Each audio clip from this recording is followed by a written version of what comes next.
Hey, everybody. Thanks for tuning into the Danger Planet. My name is Brandon. Today we're talking about schemes for Malifaux 4th edition. Hi, Brian. Oh my gosh.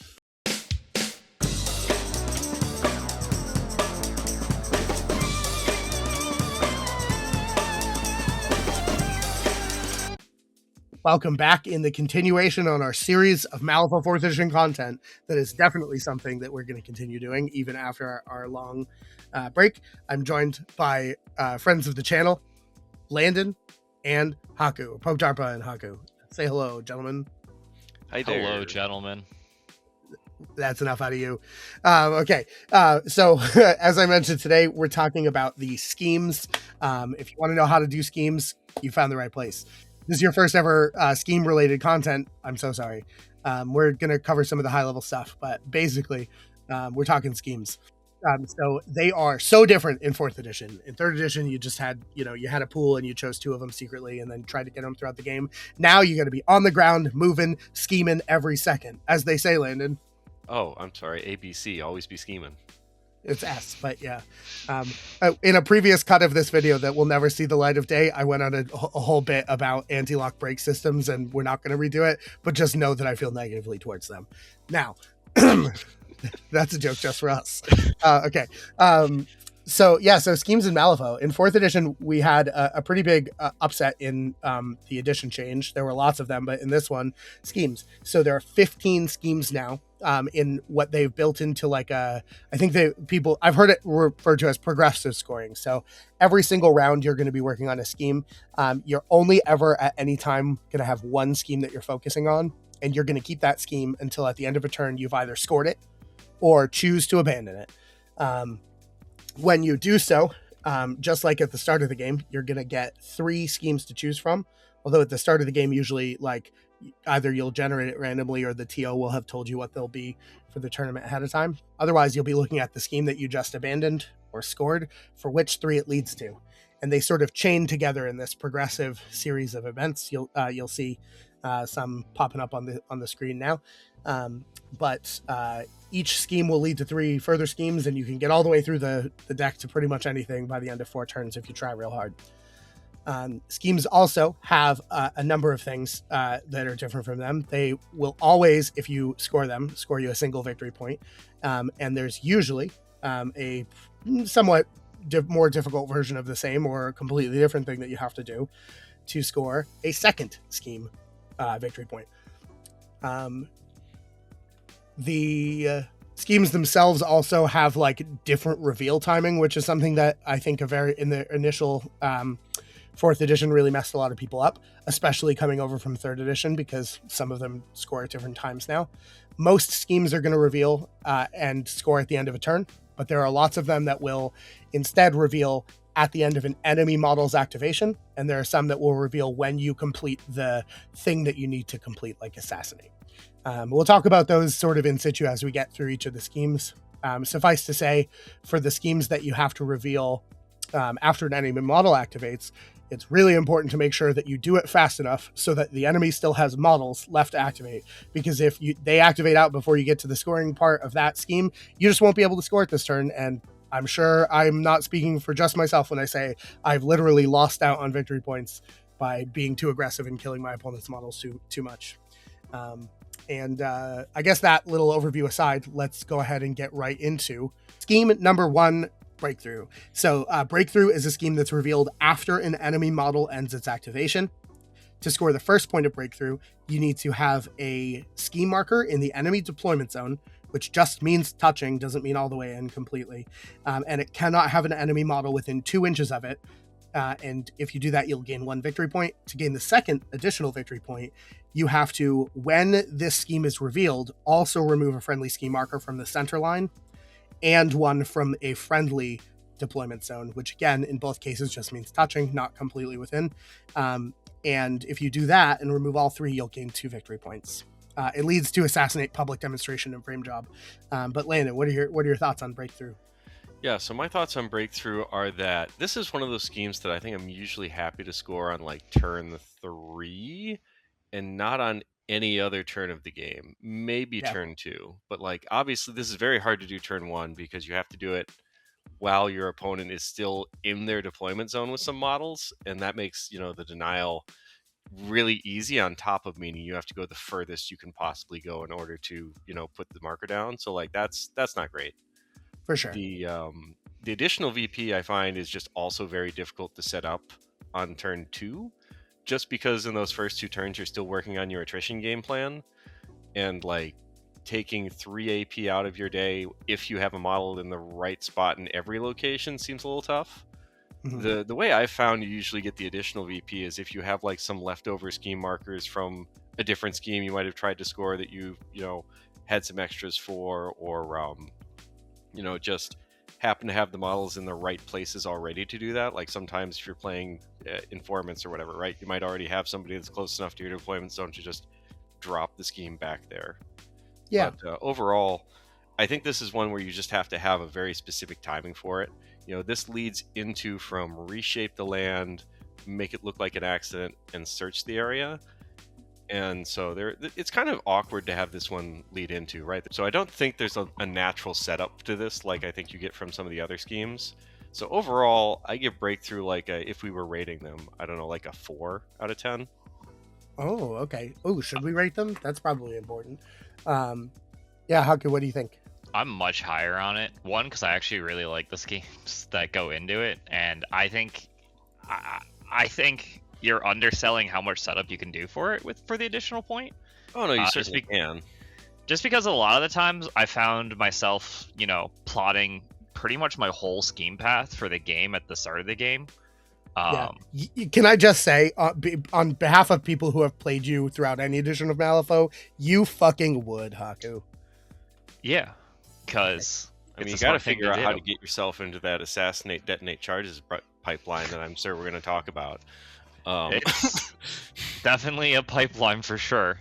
And there's one where you can do it through... And I guess that's one of the reasons you might take Breakthrough, is it leads into Assassinate. Yeah, especially because, that pipeline is Breakthrough, and also the pipeline into Breakthrough is an okay-ish turn 1 pipeline. And there's a few schemes I think that kind of go well with it. The one that goes poorly with it, which is Reshape the Land, because you would pick up all your scheme markers and make it a little redundant. But at the same time, put scheme markers on Reshape. But what? Reshape the Land is any kind of marker. There are other markers you can make that aren't scheme markers.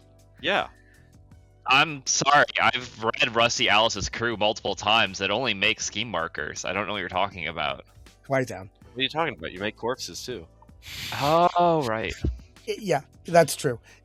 In both flavors, enemy and a friendly. But no, with obviously the link there is for Breakthrough, you have to have scheme markers. So if you put down scheme markers for Reshape the Land, you're losing them all if you score it. Yeah. But it means you might have had them set up anyways for you to just drop another one next turn.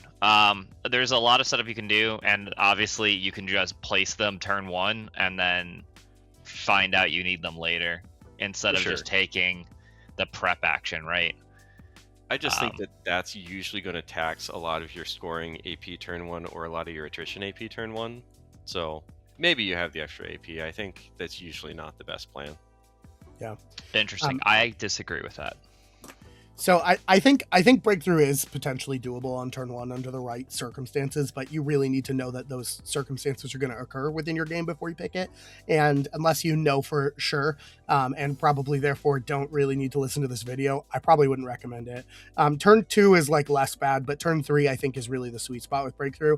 And I will say I have gotten myself into the habit of just dropping a ski marker on turn 1, whether Breakthrough's in the pool or not in my deployment zone, because like I said, the way that the sort of the ladder, as it were, works is you can at any point from any starting scheme get to the access of almost any scheme, but it's tricky and you need to know kind of where you're going. And Breakthrough is one of those ones that if you put down, an early irrelevant AP that would have just been an unnecessary move or a focus or something, to drop a scheme marker in your deployment zone, it can really pay off later on in terms of AP efficiency.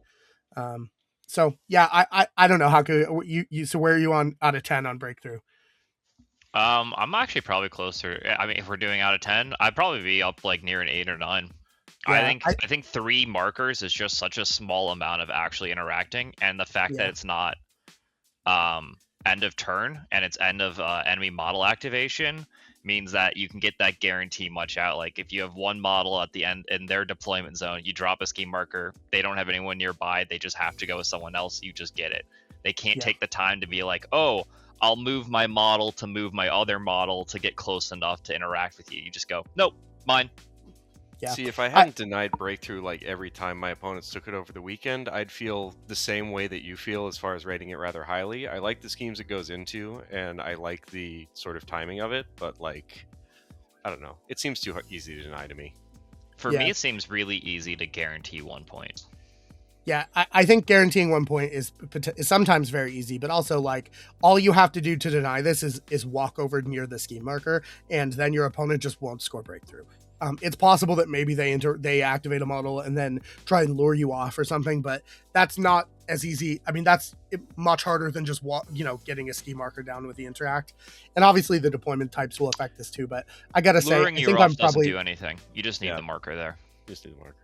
It's any model nearby it. You just need the marker. And luring the enemy model away means that you can score it on a future activation. Oh, sure. That's if you do it, sure. Yeah. And so, like, I gotta say, I think it's so situational. I can't say more than a 6 out of 10. There are definitely games where I'm like 10 out of 10, breakthrough all the way, and there are games where I'm like 0 out of 10. I just don't think so, but I do think it's a little bit easier than halfway, so I'll say 6. Yeah. Any final thoughts on breakthrough? I think we're doing pretty good there. Certainly, we mentioned just branch into Assassinate if our opponent has a unique model. Yeah, well, we'll get to my very, very, very deep thoughts on frame job when we get to that point. But yeah, I think unless you built your crew for public demonstration, you're not going into public demonstration, and I think we're almost always going to Assassinate. Yeah, that checks out. Yeah. I mean, I've never skipped up Assassinate ever. Yeah, Assassinate. That's not true. I've skipped it up when I know for a fact I'm going to take it in a later route of a different scheme path, but it's getting picked up. I've had situations where my opponent just doesn't have unique models left on the board, but other than that, Sure. Yeah, well, hey, speaking of frame job, let's talk about scheme number 2, frame job. So frame job is quite the scheme. So when it is selected, in addition to all the other things, you have to secretly choose a friendly model. Ideally, you'll use the app for this because it makes it a lot easier than having to very like nonchalantly grab one of your cards and physically write something down. But if you're going to write on your cards, then probably every round grab something to write on to throw people off the scent.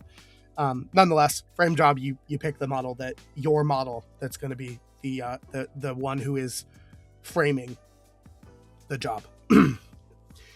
You have to reveal it after the chosen model suffers damage from an enemy attack action targeting it while it is on the enemy table half. When the scheme is revealed, you gain a victory point, and to gain the additional victory point, when the scheme is revealed, you have to remove a friendly scheme marker from within 2 inches of the chosen model to gain 1 additional VP. Doesn't have to be on the enemy table half, doesn't have to be in any position other than within 2 inches of the model that you chose. And it leads to public demonstration, harness the Leyline, and scout the rooftops.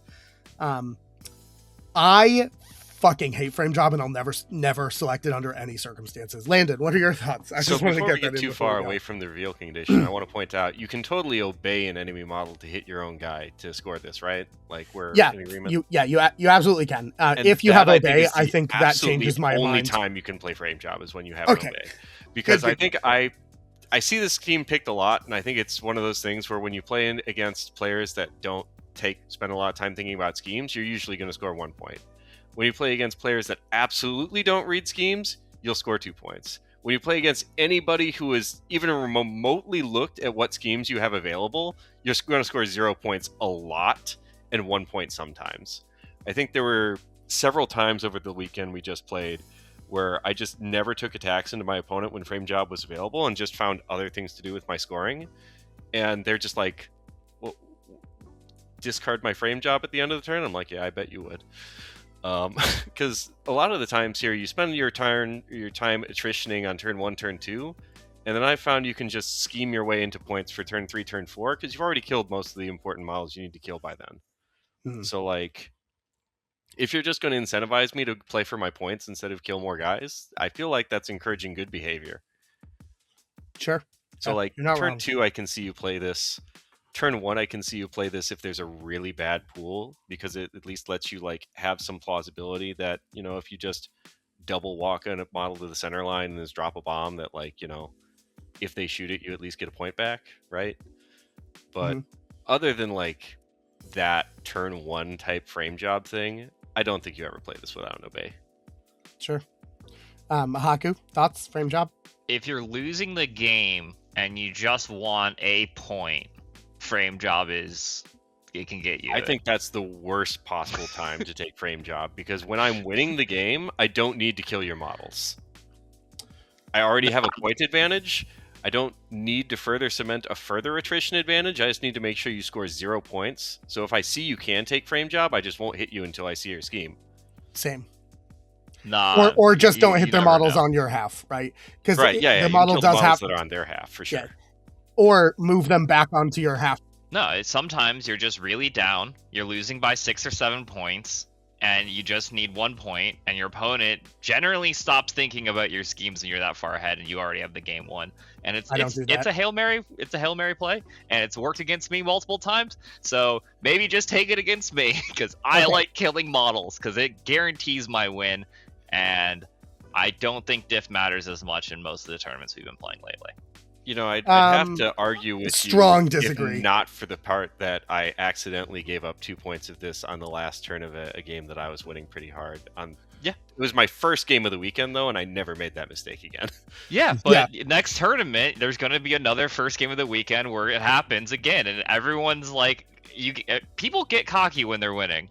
All right, that's first game of the weekend. If you're losing, frame job. That's the time for it. That's the time. Or it has to be the first game of a second day when everyone's so tired that they just don't care to look at what schemes your opponent's going into, especially when they're 5 points up. Perfect scheme. Yeah. Okay, but we agree when anyone's paying attention, this is a terrible scheme. Yes. No, don't do this. This is dumb. 0 out of 10. Don't pick frame job. It's the worst. Specifically against me. You have a good shot at scoring points. Sure, a Haku 10 out of 10. Everyone else 0 out of 10. Landon, what's your out of 10 on frame job? I give it a 1 out of 10 because I actually legitimately think that on like the first turn of the game, when you're like doing plant with tiny models or whatever, if it's in the pool, there's a decent shot that your opponent might just shoot one of your guys. Because what's he going to do? Not attrition on turn 1?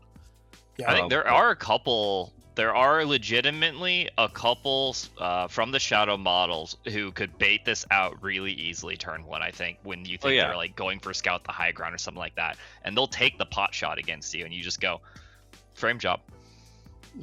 Well, except that if they're from the shadows, you're probably still in your half, so no. No, but that's not how from the shadows works. You can be anywhere. Yeah, you can be anywhere that's not 2 inches from enemy deployment zone. You're saying the frame job model is the one that's getting that you're declaring with frame job. Yes. Sure. You put your model on their table half, baiting some other scheme that was choosable turn 1. Yes. And then they just shoot you for some reason, or they want to deny that scheme, or they just want to deny that scheme or kill you, and then you just get frame job. I think that's like the one time it's a legitimately okay strategy. It's certainly if you're putting the scheme marker down on like the center line, it's easy to fake a few.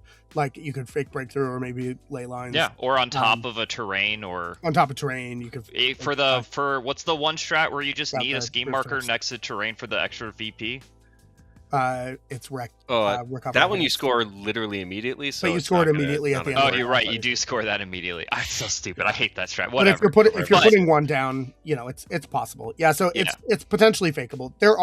There is play to it. I don't like it though. Yeah. You need a very specific set of circumstances turn 1 to make this a somewhat viable scheme. Yeah. I think Haku, what's your out of 10? No other turns. Yep. Haku, what's your out of 10? 1. Okay. Oh, you know what? I'm going to upgrade it, with conditionally. I would say this is actually like a 6 out of 10 if you have an obey, but otherwise, I think we're all set on the 1. Even then, then you have to get an obey on a model that has a scheme marker near it that's in the middle of the board, right? I don't know. I mean, that's usually, spend 1 AP interacting, win 1 opposed duel, score 2 points. I like that math. I don't like a lot of the other math. Okay. Yeah, I'm still gonna 0 out of 10, but that's fine. Mostly because I'll just tell you flat out, I don't give a shit what the game state is. If you have frame job, I'm not attacking your models, and you will never score frame job if you don't obey it out of me.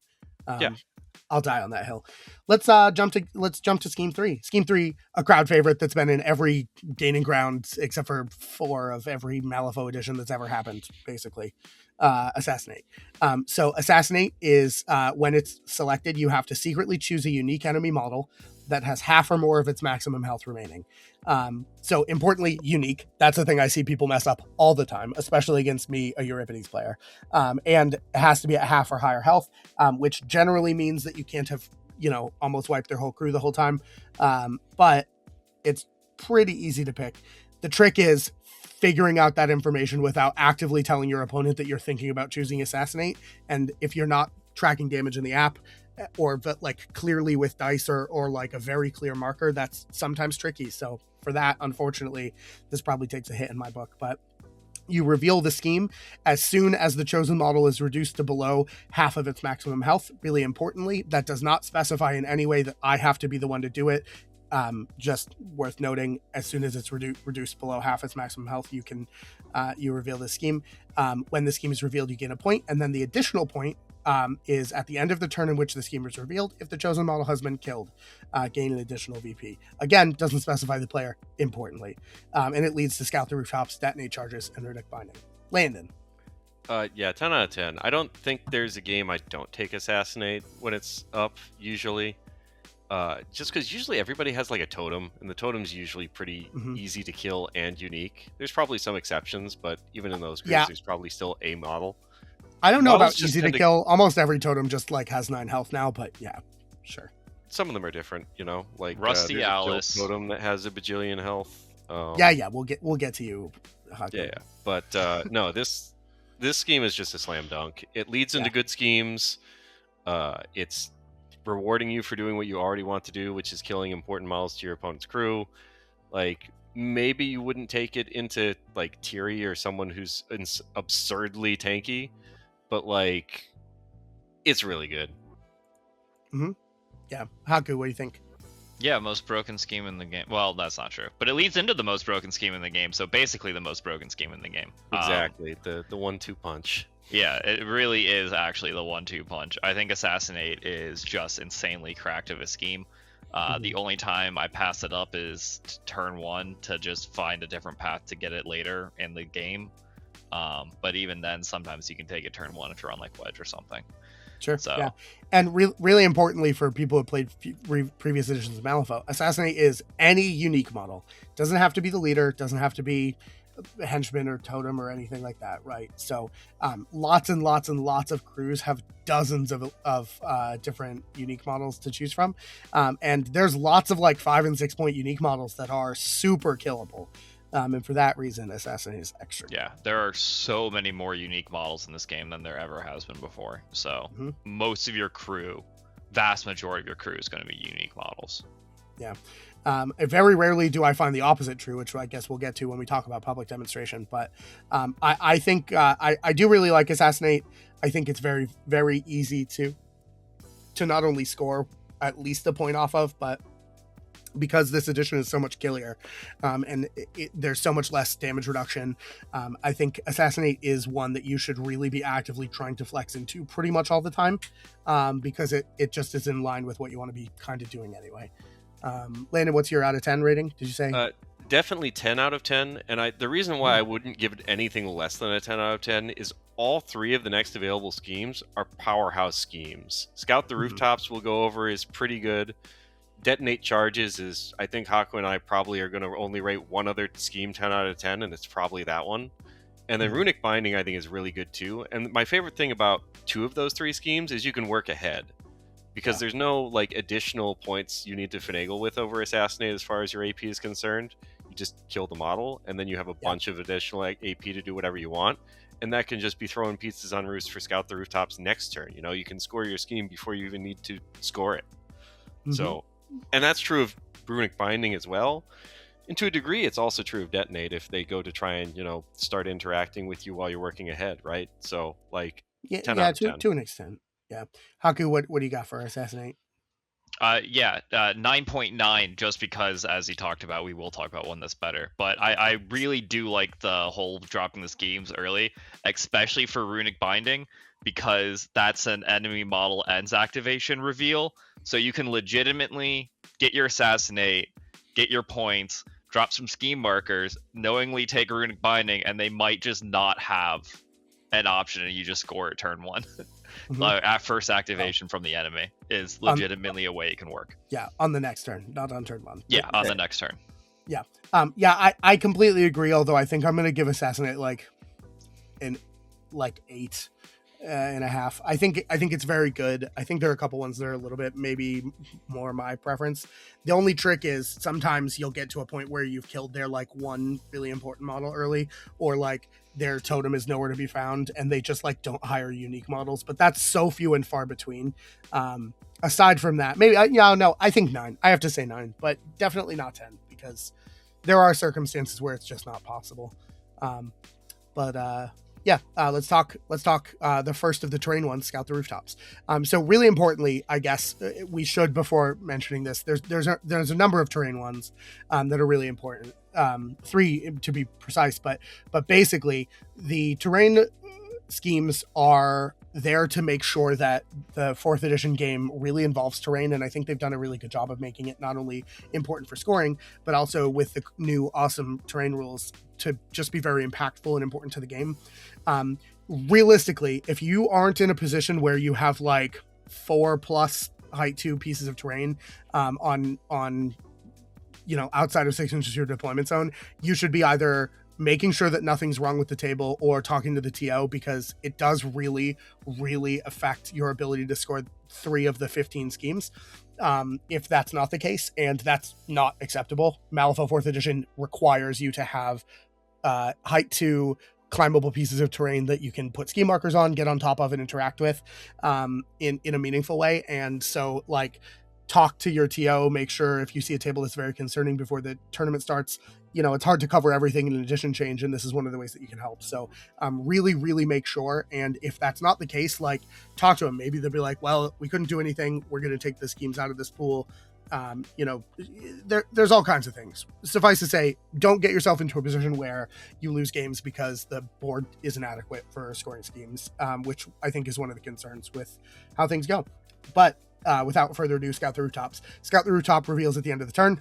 To score it, you need scheme markers that are not within 6 inches of your deployment zone, do not have enemy models at the same elevation and within 2 inches, and are at elevation 2 or higher. When the scheme's revealed, you have to remove 2 scheme markers, one from each of 2 different terrain pieces, with a hard requirement of at least 2 to get the VP. And to get the additional VP, you just need to do a third that fulfills all of those criteria and also is completely on the enemy table half. And it leads into Detonate Charges, Grave Robbing, and Leave Your Mark. Landon, what do you think? Scout the Rooftops. I like Scout the Rooftops. It's I think it's like a 7 out of 10 from me. It's not all that hard because you normally want to be on elevation anyways to take advantage of cover. So like these are desirable positions for your models to begin with.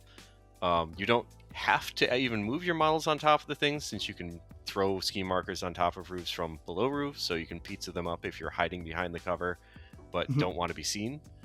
And overall, I think it leads to one really good scheme, one acceptable scheme depending on what crew you're playing, and one scheme I'm going to crash out about when we get there.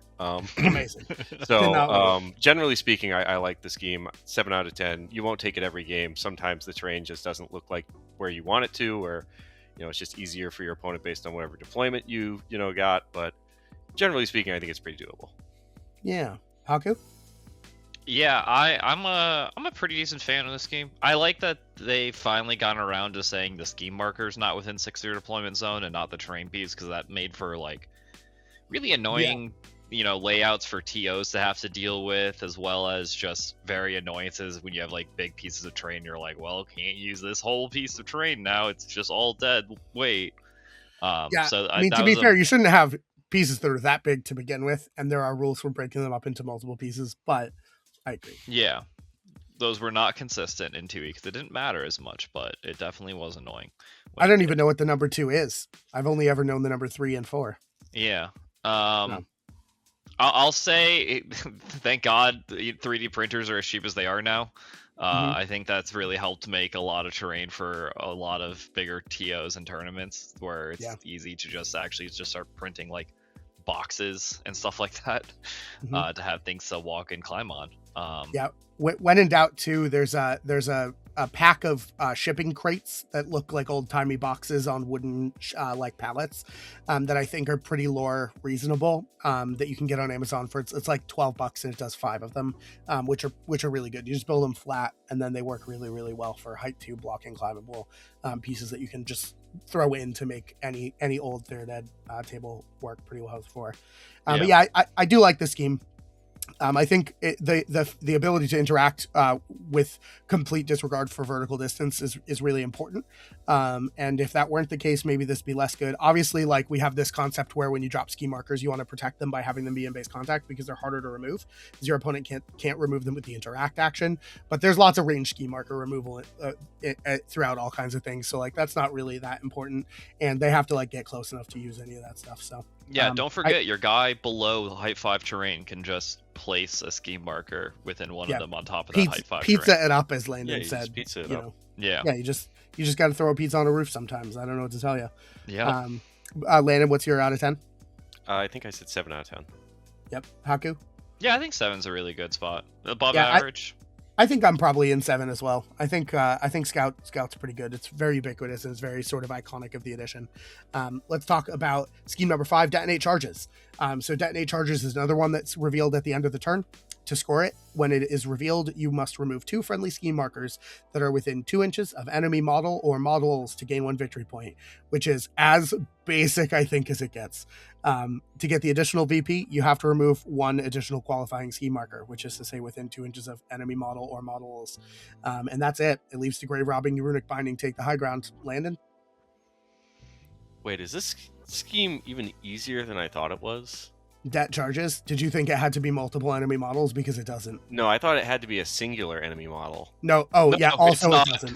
It's so broken. No, it sure isn't. God. Sure I was playing this the whole time like it was like 3rd edition Detonate Charges. No, this is even easier than I think it is. All right, this went from a 10 out of 10 to an 11 out of 10. Like, this is by far the easiest scheme in the packet by a long shot. I hate this scheme so much. It scores at the end of the turn, so you're allowed to do it on your last activation, which you can always guarantee if you have Detonate Charges, so long as you have fewer models than your opponent.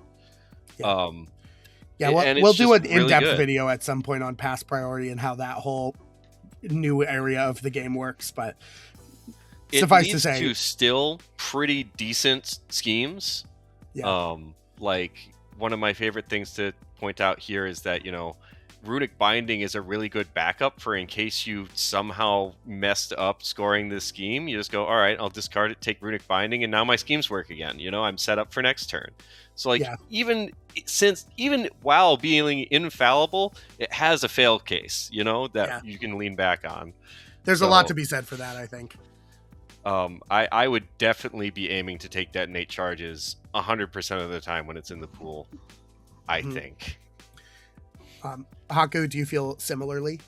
Yeah, I think this is just absolutely disgusting. Pretty much every master in the game can score 2 points on this, guaranteed. Some people argue it's not worth master AP. I think they're delusional. This scheme, in my mind, has to say at the reveal end model, end enemy model activation, because being able to get priority and go last, and then just guarantee this. And there's so many models I can just absolutely guarantee there's no interaction with, no playing the game around it. You just know for a fact your opponent's going to get 2 points. But it just feels so bad. You don't even need to stop, last activation. Like, you can just lock it down next to models that have already activated if your opponent doesn't have amazing range scheme marker removal. It's so easy. It's really, really easy. You should be doing this every time. Haku, did you say 10 out of 10 as well? Yep. Yeah, Landon said 11 out of 10. 11 out of 10. It was easier than I thought when I read 20 out of 10, Infinity out of 10. This is the scheme that you always take, always. Yeah, it's 11 out of 10 because you try to take it the turn before because you want to take a scheme that leads into Detonate. Yeah, you plan taking schemes trying to get Detonate, which is admittedly a lot of the reason why I go from Assassinate directly to a Detonate in most pools. Yeah, And I mean, I think it's worth noting. I'll have a on the screen for each scheme, like what leads into it, what leads out of it. But I think it's so good. There definitely are schemes that cost less AP, right, than putting down 3 scheme markers. So, and there are maybe crews that struggle with it, but like at the end of the day, like I you don't can think pretty there's much a guarantee. lot of schemes that ask for less than 3. No, like Assassinate, you want to be doing that anyway. Sure. Like Leave Your Mark, you can get with 2. Like Frame they're Job's free. Frame Jobs. No, it's Frame still Jobs. 1. You have to put a ski marker down Yeah. for 2 points. But yeah, I think generally speaking, it's quite strong, and I would strongly recommend looking into taking this pretty much always. So moving on to scheme number 6, Ensnare. So Ensnare is the one that's going to screw you up when you're trying to think of Frame Job, and I love that because it's so similar yet so not. So Ensnare is scored after an enemy model ends its activation.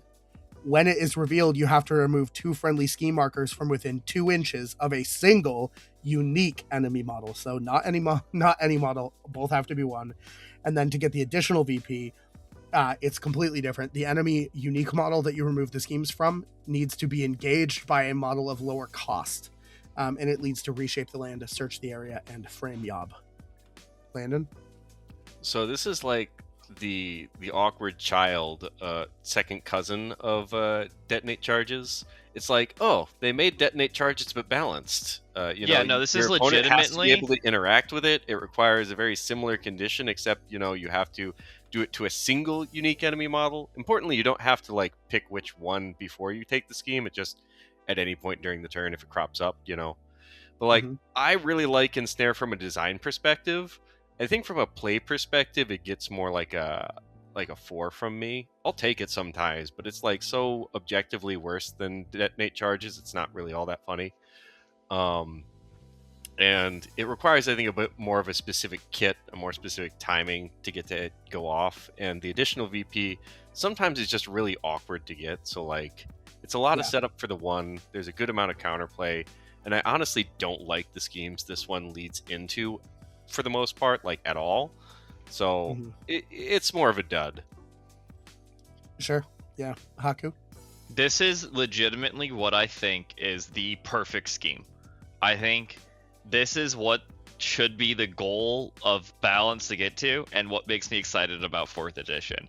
I actually truly think like the amount of fun interactive turns I've had with my opponents trying to set up and deny Ensnare while we're playing the game back and forth has made for some of the more interesting turns and activation orders I've ever had in a game. That being said, because schemes like Detonate exist, it's you shouldn't take it because there are easier ones. I'm a little more optimistic about the schemes it goes into, but from a design perspective, Ensnare is by far my favorite scheme, I think, actually. Wholly agree. It's definitely like conceptually a really cool scheme.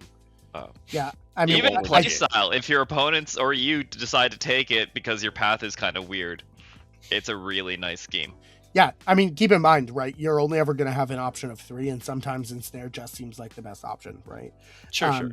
That's why it gets 4. And the things that I think excel at this are models that can drop scheme markers in engagement because you can just walk in and interact twice. Models that have like a bonus action to drop scheme markers that don't require the interact action specifically, again, for the engagement reason. And like ideally very durable, cheap models, right? Because if you put a model that's too cheap, you still have to survive an enemy activation. And if they're like a 2 health whatever guy and they just get punched once and explode, then you're not going to score the second point. So that's important. And then you have to debate with yourself: are you going to reveal it and take the free 1 point if you don't have the low cost model, or are you going to wait and not reveal it because you want to get a low cost model over there to maybe score it later in the game, but then they could remove it? Such a good scheme. Yeah, there's a lot of decision making. Also, I would just say take the point. If you have the point, take the point. That's my advice, but you do you. And I think that I think Ensnare is actually just incredibly well designed. It's tricky. It makes you ask questions. It makes your opponent think. And generally speaking, like 5-ish, 6 out of 10. Because it's rough, and there are definitely better choices frequently, unless you're specifically designed to do it. But in general, I'd look. I would rate it about the same, if not for the fact that I'm pretty pessimistic on the next available scheme choices from it. Yeah, One thing I you're do not want to wrong. say that really helps you score this is if you're playing, on a divided board, trying to activate one half of the board before your opponent does, so that, they run out on the other half, and then you just kind of ensnare the models that have already activated that are separated from the other groups, right? 'Cause the enemy that ends its activation doesn't have to be the enemy you score ensnare on, right? Yeah, for sure. Yeah, Yeah, so just be cognizant of what your opponent's same side movement effects are, because them ripping you away or them ripping their own model away, more their own model, because then you don't score either half of it, is a real concern with Ensnare. It's a great scheme to end on too, though, like turn 4. Oh, sure. Sure, yeah, but just make sure you do it before your opponent's ended. Yeah. Yeah. Yeah. Okay, let's talk scheme number 7, make it look like an accident. Did we talk about what Ensnare leads into real quick? Oh, yeah, sure. Yeah, well, I mentioned it before, but reshape the land, search the area, and frame yob.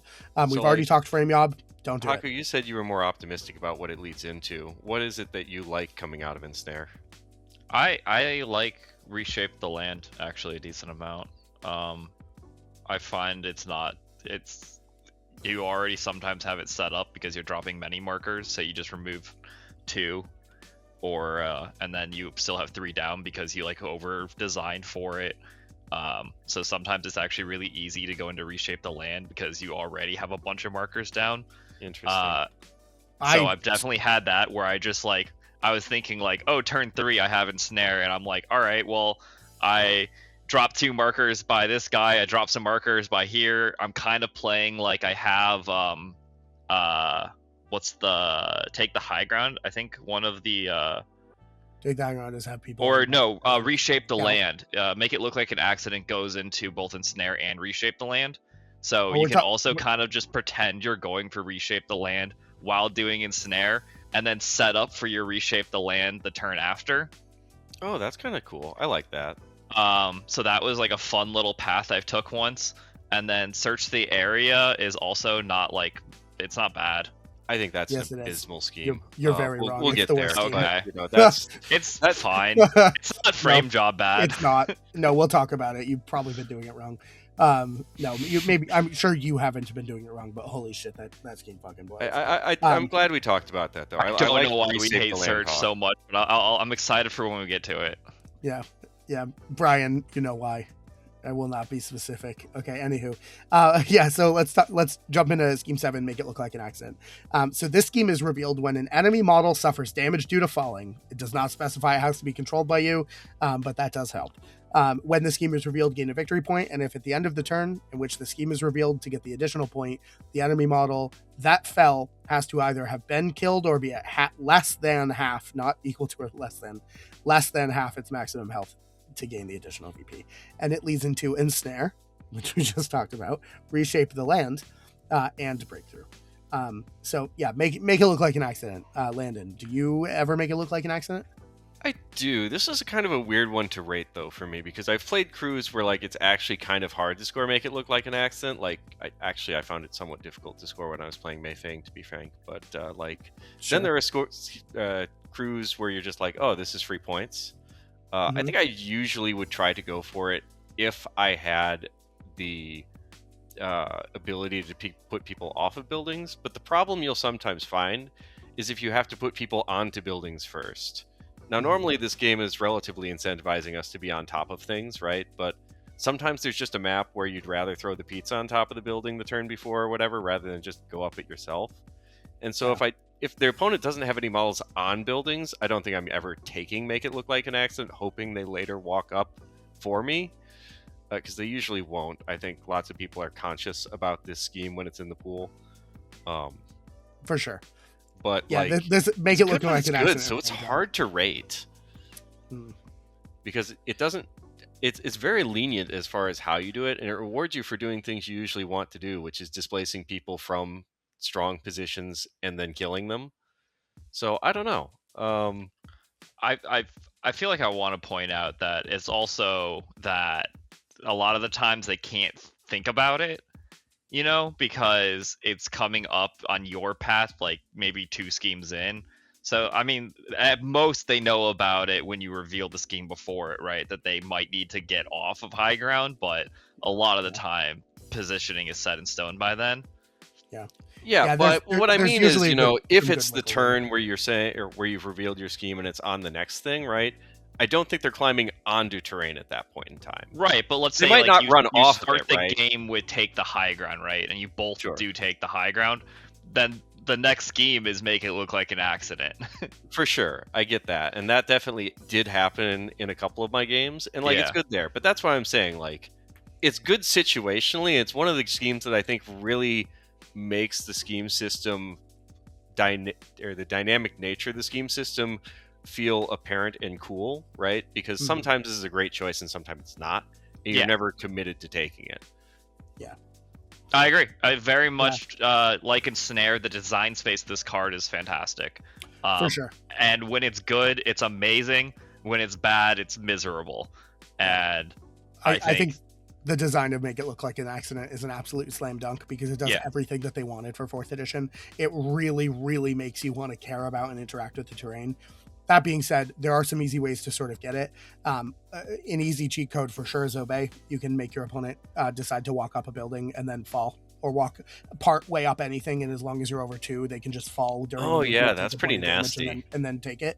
And usually the models that have the expert climber, which is an ability that makes them want to get on top of buildings, or the ranged attackers that get benefit from either being up to or shooting at things that are lower.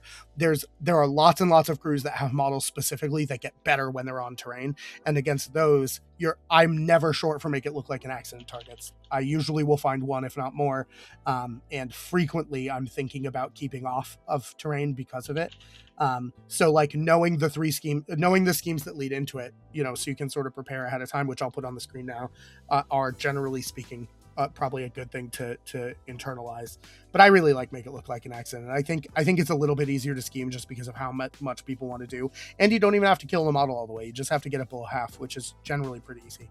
So I think I'd probably put this at about a 7 out of 10. Landon, Haku, you're out of 10s. I think I agree with that range. Yeah, I don't know. It's a 10 out of 10 some games, and then it's a 2 out of 10 others. It is really funny, though, that especially if you're doing the whole take the high ground going into make it look like an accident, if you have models with flight, just maybe make sure you're putting flight models on top. Yeah, importantly, models with flight can't take falling damage. That's an important. There's a couple of them where expert terrain is a May. So it's only during but it's only during the walk and charge actions. So expert climber, you can still rip them off with a lure or something. And bonus to lure, because they're taking damage from falling. In the middle of it, it'll cancel the move actions, so you're not actually even luring them close to you, which is kind of bad because you do want to kill them, but you don't have to worry about putting a beatery model next to your dude that you don't want it to, because they stop as soon as they take the fall damage. Yep. And then the best time is sometimes your opponent will have to really strongly sit and think for a second on whether or not charging your guy is worth giving you 1 victory point. Yeah. I had to do that for I just sat there for a minute being I really want to charge that guy. I know he has make it look like an accident, though. Yep. Well, look, sometimes you got to make it look like an accident. I don't know what to tell you. Let's talk Scheme 8, though. Scheme 8 is Harness the Leylines. You can reveal this scheme at the end of any turn. When the scheme is revealed, you have to remove 2 friendly scheme markers on the center line that are not within 6 inches of another marker used to score the scheme, and that do not have any enemy models within 2. And the additional VP is scored by, when scoring it, you remove 1 additional qualifying marker to get the extra VP. This one, Landon, what do you think? The best text of this scheme is at the bottom. It says, next available schemes, Assassinate. But sometimes you'll score a point on Harness. I don't hate it. It requires you to spread out a bit more than I think I usually like. So it's a bit difficult to get the third VP, because you'll just have to have such a wide berth. But you might get the one and then just be satisfied that it leads to Assassinate. Yeah, maybe. Haku, what do you think about Harness the Leyline? I've taken this a bunch of times on turn 1 just to maybe get 1 point on it, but more likely just know I'm discarding it for Assassinate. So love it for that. Sure. Yeah. I think this game sort of blows. If you're playing on a corner or flank board, it gets a little bit less crazy. Even though with corner, you're not taking this on turn 1 on corner. It's just not going to happen. But if but for different reasons. Well, sure. Yeah. If you're not taking it to get 2 points, that's not going to happen. But unless you're you can only score 6 points, and you can completely blank one of them and still max out your Yeah, scheme you points. can do that, but it's better if you do it on turn 3 and then don't have to worry. But like, yeah, harness is tricky. If you're playing on wedge or standard, the coverage that your opponent has to have to be able to just fully deny this scheme is so trivial. It's and because it's scored at the end of the turn, they have the whole turn to do it. So unless you're doing it with the last activation, which like putting two scheme markers, 6 inches more than 6 inches apart is tricky. There are all kinds of reasons why the scheme's bad. It's like 2 out of 10 for me.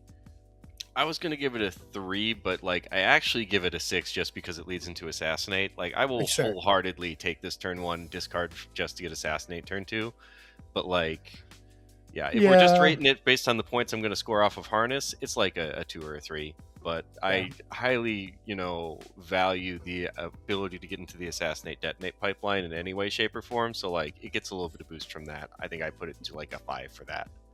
Yeah, fair. Haku? Yeah, I think I'm like the exact same way. I truly think you can just maybe score this turn 1, but realistically you're grabbing at turn 1 to score Assassinate. But there are so many crews that can do this. Anyone who has From the Shadows minions or move a guy, drop a scheme marker is a very common action. I think the critical part is you have to, if you want to score any points, try and go for the additional VP and then end up scoring the first VP just because they go to deny one of them. Yeah, it's so easy to deny the second VP off of it. It's crazy. Unless you do it last activation, right? Unless you there are enough. But that's there are enough models that do it. But I've been in the position where last activation, there literally isn't anywhere that I can physically get to because I only have access to like 50% of the center line, and the other 50% just won't score it. Not within 6 is just a very large berth to deny your own scheme. For sure. Yeah, if the enemy models didn't do it, or if it were like 4, maybe it'd be easier. But I don't know. Nonetheless, let's. I don't know if I've ever scored this, but I've taken it a lot. Yeah, I've scored it for 2, but it's like I have to really be up. Don't ask me how I got a point off it against Colette, but I did. Wild. Let's talk Scheme 9. Search the area. So search the area reveals at the end of any enemy activation. To score this, when the scheme is revealed, you have to select a piece of terrain that is completely on the enemy table half. You have to remove 3 friendly scheme markers from within 1 inch of that selected piece of terrain, and each of them must not have any enemy models within 2 inches of it to gain 1 VP. To gain the additional VP, at the end of the turn on which the scheme was revealed, you may remove 1 friendly scheme marker from within 1 inch of the selected piece of terrain. No enemy nearby or not requirement to gain 1 VP. So it's like sort of both reveal and end of turn. Landon, what do you think? Oh, and then breakthrough, frame job, and harness. I think I've only scored this one when my opponents like completely abandoned their half of the table. This one feels very much like a win more scheme to me. I give it like a 3 out of 10. You'll take it when you're ahead or when your opponent is just completely given up on contesting part of the board. But like, that's a very narrow situation where I feel like you'll usually already be winning. For sure. I will talk about it more because I think, I mean, obviously it's like hilarious because it's just worse detonate because you need 3 markers within a terrain and then being nearby, it turns it off instead of, just allowing you to score it. And so it's 3 markers for 1 point and 4 markers for 2. So when you compare it, it makes it look a little bit sillier, but when you're talking like scenarios where you can take it, a lot of the time, I feel like a lot of crews have this where you have like a lot of like 4 cost minions that are just in your crew because they're just so AP value statted, they're amazing. And you go off in corners to do like, I don't know, take the high ground, a scout the roof, a breakthrough, something like that, where they're just so far off by themselves. They're 1 model. They are hiding behind terrain. And, maybe they're like next to like literally like a wheelbarrow. They're just like hiding behind. You can just have it like at one of its activations when it's there, just drop a scheme marker and then pick this up later and then just drop like 2 more next to it, or have a guy who can like throw a scheme marker over to it. Be the last one. And so it's like shockingly easy to set up beforehand and then take this. And then since it's scored at enemy activation end, it's harder it's not that hard to have it set up so that they don't have a one activation answer to it. So I actually rate this a bit higher. So the one activation answer to it is get any model within 2 inches of any scheme. Yeah, but most of the time you just have all 3 schemes on top of each other. Sure. Like, you're not like, you don't spread them out. There's no reason to do that. No, there isn't. But now we're talking like you put 3 scheme markers down. Yeah. Early. That's like that's an activation and a half. That's like a 4 soulstone model that is off in a corner doing nothing anymore because the strat is like murder in the center, which we have multiple strats where that's what ends up happening. Sometimes, yeah, but not always. Or like, sometimes what it is, your homework, sure, but like you have to have a model that's completely unmolested and has done its homework to score it. Like you'll do that sometimes, but I don't think it's a high rating. I don't think like I just some of its homework too. It's not hard to like finish it off with like 1 additional AP from a model a while away who just drops it. Can I bring you on a thought exercise? Sure. What if I wasn't playing Rusty and didn't have not grow punks? Mistake, but I mean there are a lot of other options that do this actually way easier. I guess an example would be Damien. Damien has the one guy who can drop 4 scheme markers on his active with 2 activations. Or not 2 activations, 2 AP. 2 actions, yeah. Yeah, 2 actions. Yeah. So, and that's not like rare. Okay, no, it is rare. It's not immediately like to your heard of. opponent that you deny 2 points just by walking over to it the second you do that, right? So it requires. But you do it, and yeah, but I'm saying you could just be off in the middle of nowhere because you're having a scrap over. I don't know. I named insert strat here that encourages people to be in the middle murdering each other. There's like 3 of them. There's like 1 of them, but like. Or it was a plant guy. You ran a guy all the way over there for a plant, and now there's no one nearby him anymore, and you just need AP for him to do. And so you're just like, screw it. I can set up for search the area, so when it comes up, because you know it's coming up on your path, you can take it and then just score it immediately. And sometimes, if you're doing a dangerous scrat like plant, and they take the time to walk a guy over there because you have it schemed, it means now you get first activation for murdering one of their unactivated models, right?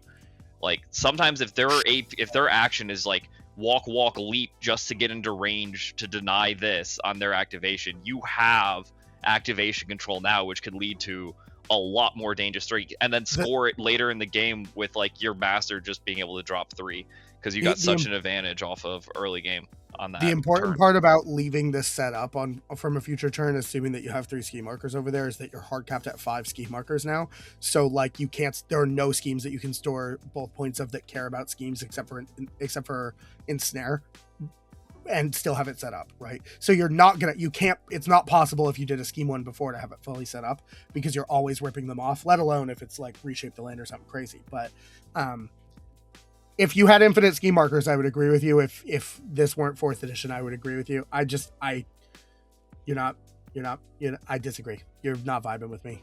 You have not sold me on search. No, I get what you're putting down, and I see. I mean, Ensnare leading into it is why I like it, because it actually threatens Ensnare, spooks them away from your scheme markers, and then next turn you just get search the area sometimes because you just dropped like 5 markers for it because you were just spooking the number of times that I've dropped all 5 scheme markers in 4th edition is, I think, none, maybe 1 time. I do it almost every game.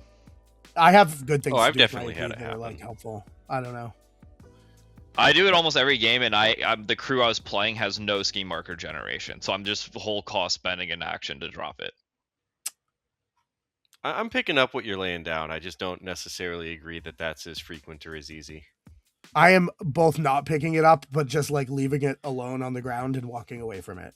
But fair enough. Let's talk about scheme number 10, take the high ground. Or as I like to call it, taco high ground. I always say taco. I don't know why I say taco, but whenever I think about this scheme, I think about tacos. So, importantly, reminder text. Okay, what's your rating, Haku? 10 out of 10, 9 out of 10, 43 out of 10? For search or for take? Search. For search, it's probably 6. Yeah, You Landon. need Oh setup yeah, I for agree it, with it. but it's good. I can be talked into a 6. I don't I think think I it's- agree with it, but I could be talked there. I think it's the worst scheme, 0 out of 10. Take the high ground. A crew is considered controlling a piece of terrain if it has the most friendly models standing on it, not tied for the most, importantly.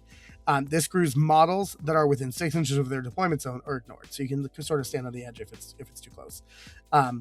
It reveals at the end of a turn, and then to score it, when you reveal the scheme, if you control at least 2 height 2 or greater terrain pieces, gain 1 VP. The additional point is scored if you control at least 3, and it doesn't matter where they are. There's no across the center line, anything like that. And it leads to make it look like an accident, ensnare, and search the area. Very importantly, one single model can be controlling multiple pieces of terrain for take the high ground, especially if you have complicated pieces of terrain like buildings attached by bridges or 2 buildings that are abutting. You really need to make sure that you discuss that with your opponent ahead of time to differentiate what pieces of building are different. Really, also importantly, you should look at anytime there's like a big balcony that at a different height than the top of a piece of terrain, because those get really complicated and they sort of start to break down when you have multiple levels of terrain that are all like different heights from each other. As one single piece of terrain, you probably should be looking at pretending that those are multiple pieces of terrain, which does make take the high ground scoring really easy, but it kind of messes with line of sight. We'll probably do a video about that at some point, but get in the comments if you want more info on that. Also really importantly with take the high ground, to be controlling the piece of terrain, you have to have models on it. The piece of terrain has to be at some point, if you're having a multi-level piece of terrain, height 2. So you can, without being at height 2, control a piece of terrain that is height 2 and score for this scheme. Sorry. So all of those are like not intuitive interactions of this particular scheme, and worth noting because the model itself doesn't have to be at height 2 and can control multiple things. That's what I got. Landon, what do you think? Yeah, just as an example for that, like if you had a set of stairs, right? And you Yeah, staircases one are the piece of terrain. That'd be a big offender. Yeah, for sure. Yeah. And towing onto a staircase, if you're the only model on that staircase, congrats, you control it.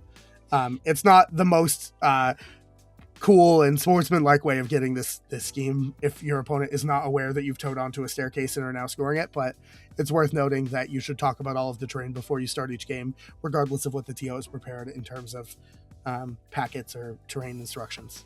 Yeah. What do you think of take the high ground or taco high ground? I think I give it like an 8. This game usually asks you to be where you want to be, which is going to be on terrain to get the benefit of terrain, and doesn't require you to spend any extra AP to get there. So like, I like it. It's good. You can do it on your half of the table board too, which is really strong and uninteractive. It's like the only one. So like, it's pretty good. I definitely give it an 8. I don't hate or love the schemes that go into. Like, make it look like an accident is a nice setup one for here, because if your opponent is also going for take the high ground, then you'll both also go for make it look like an accident. So, as we mentioned earlier, be conscious of what you're putting onto these pieces of terrain, and try and fight for the appropriate activation that you want next turn in order to try and score make it look like an accident if your opponent's also trying to. And the other part is that, like, if they want to contest take the high ground, they have to get on top of the terrain. So, like, you're probably both taking make it look like an accident after this. This is honestly one of those ones where I think the next available schemes are kind of a miss. I get where, like... Oh my god, I can't disagree harder. Okay. Yeah, I mean, I don't know. I don't like that make it look like an accident feels like the objectively correct take for both players after take the high grounds in the pool here.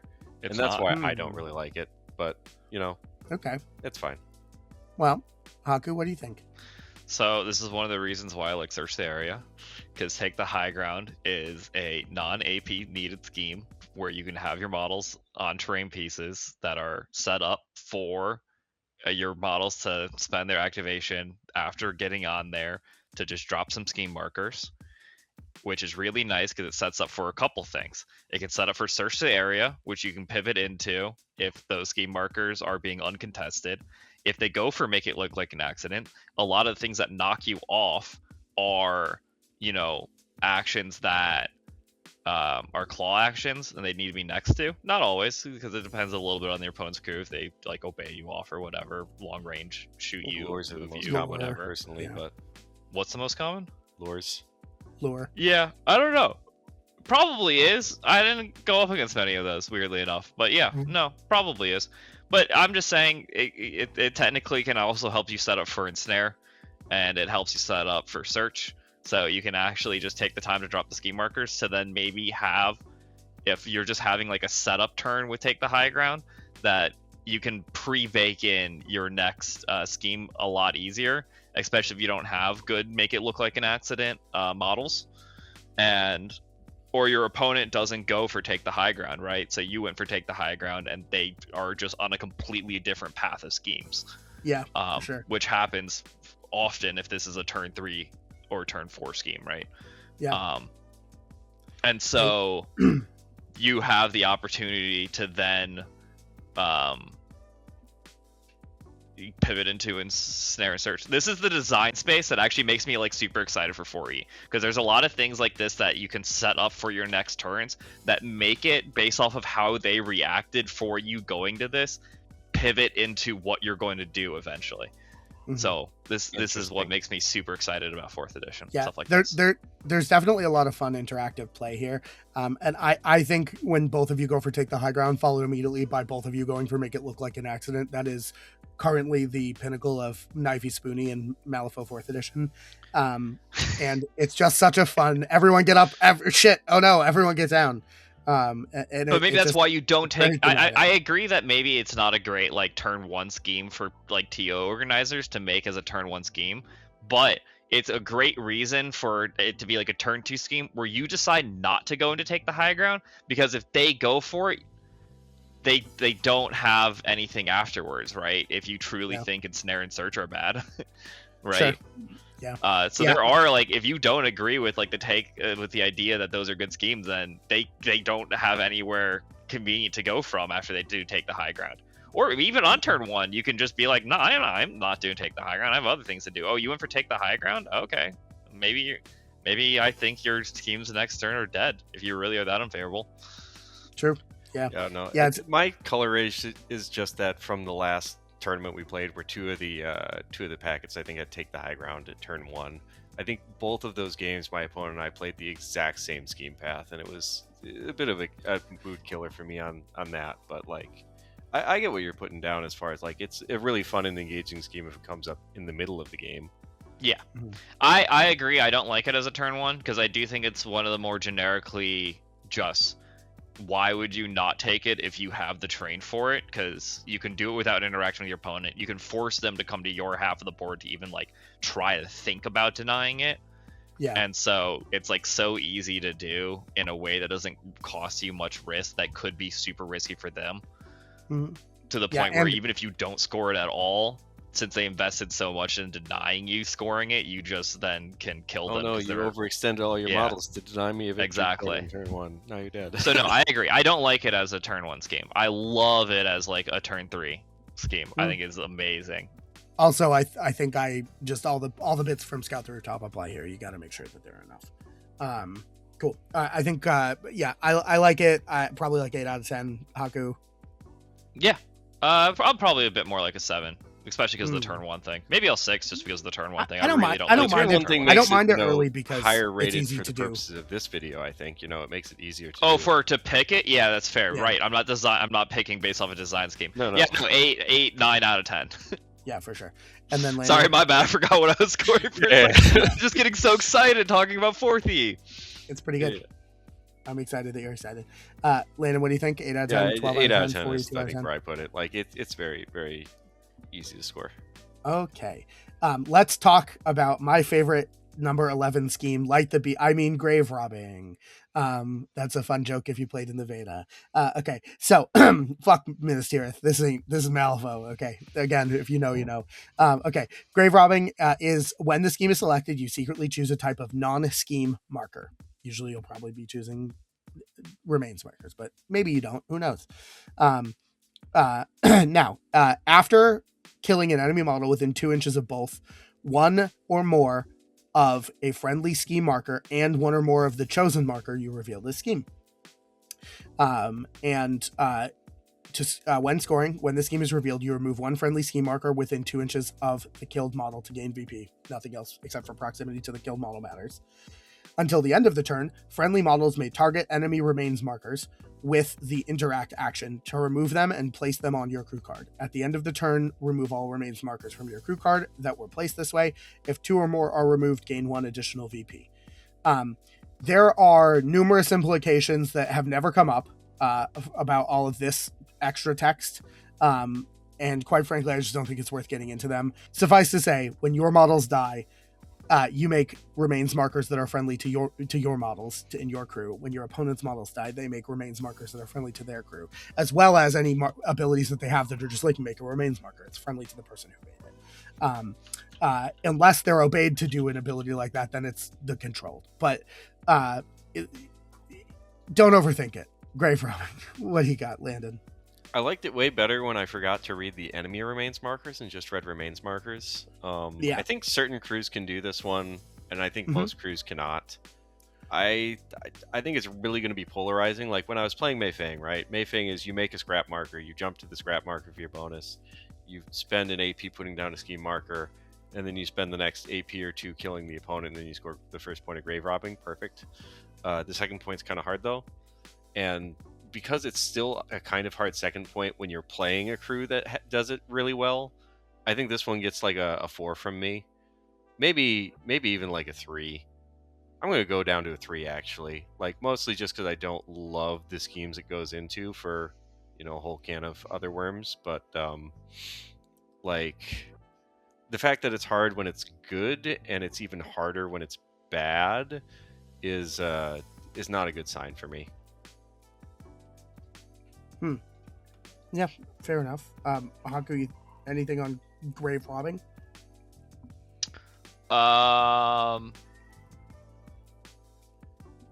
You made me start questioning how grave robbing markers work. Because playing explosives, you can have more than 5, but you can't have more than 5 on the board.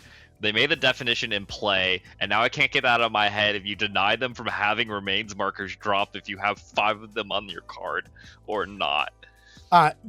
It is my understanding that all of your opponent's remains markers that are on your crew card are count towards their 5. I might be wrong on that. I'm not sure. That's wild to think about, but yeah, I can get that. It's not going to matter unless you both went grave robbing and there's no other or one of you's playing a Sora Rotten and there's no other circumstance where that fucking matters even remotely.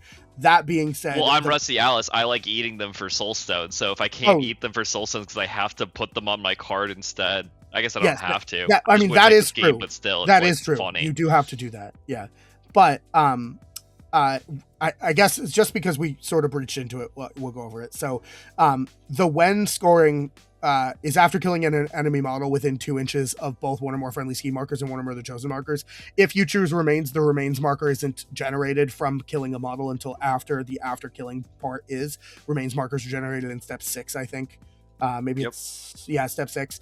And the after killing effects happen in step 4. Importantly, if you do choose remains markers, there does already have to be one there. You don't get one from killing a model and then score off of it and then remove it for a point, because that's nonsense. You do get to score off of it and then remove the one that you killed for a point, but there has to be one more. So you have to be playing a killy crew. You need to be killing models in sort of a tight packed area, which isn't very difficult in a lot of, especially on recover evidence or even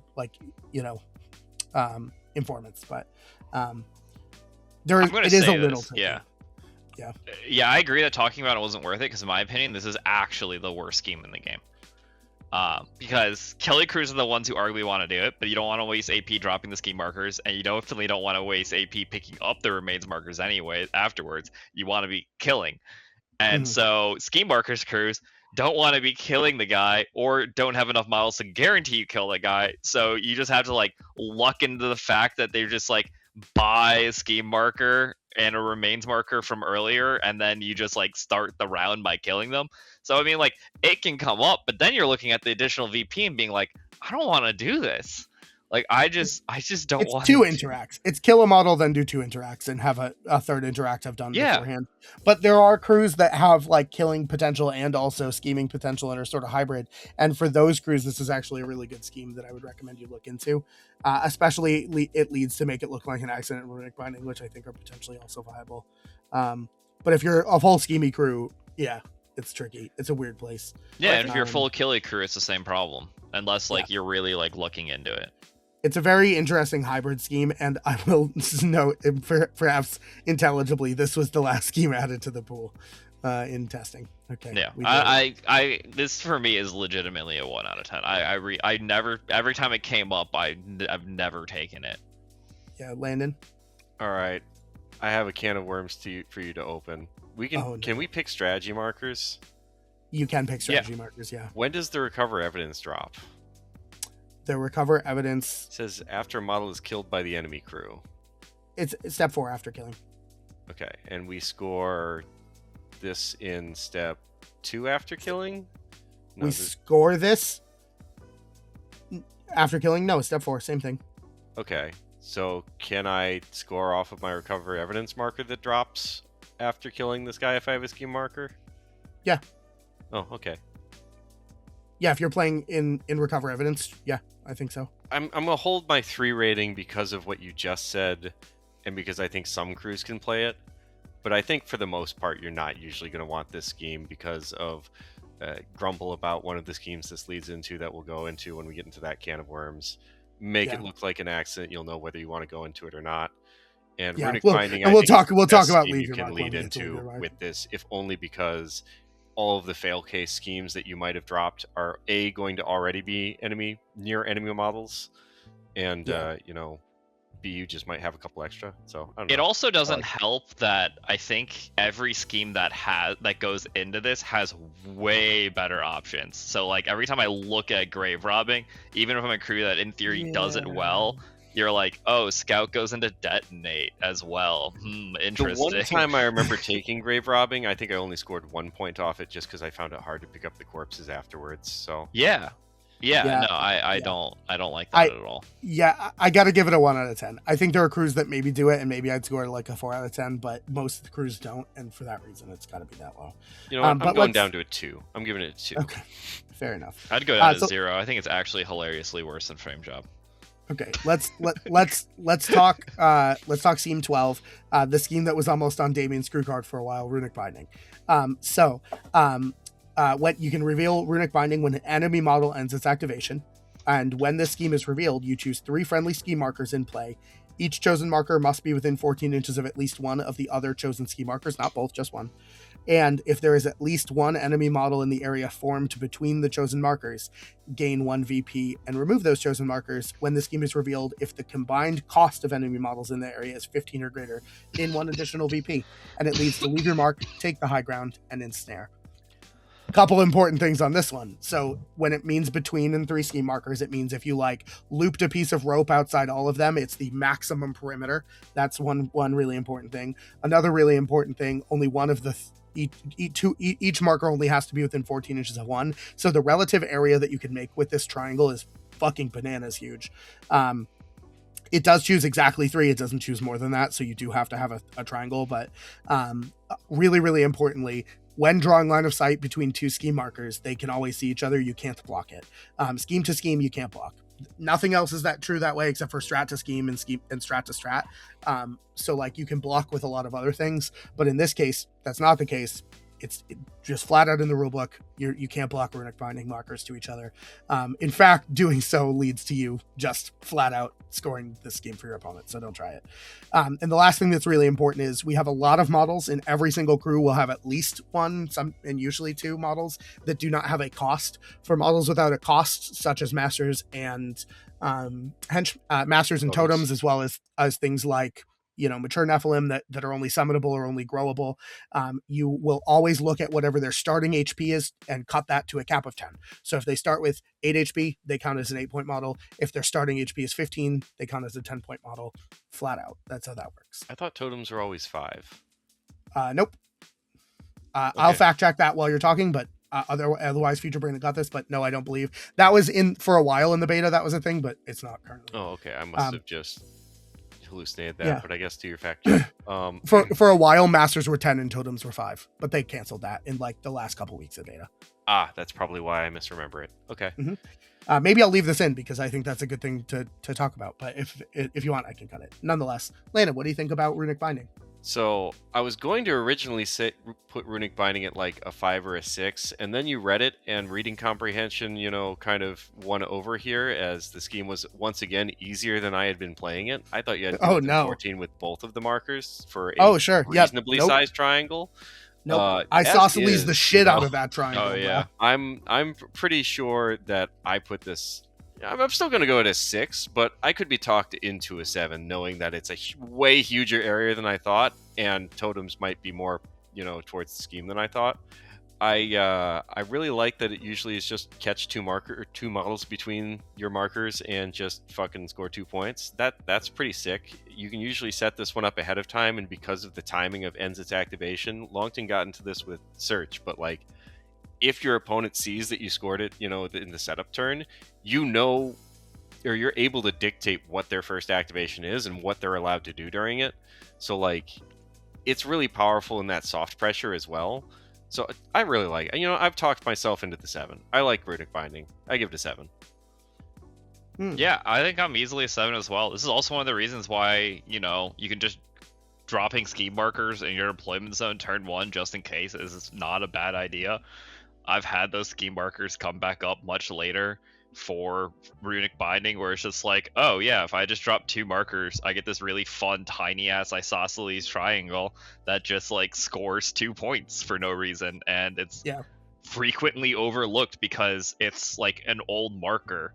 So this is one of those things, like, when you go into a turn and your opponent can pick Runic Binding, double check where all their scheme markers are on the table, because you could activate with the model and then your opponent just goes, oh yeah, Runic Binding, 2 points.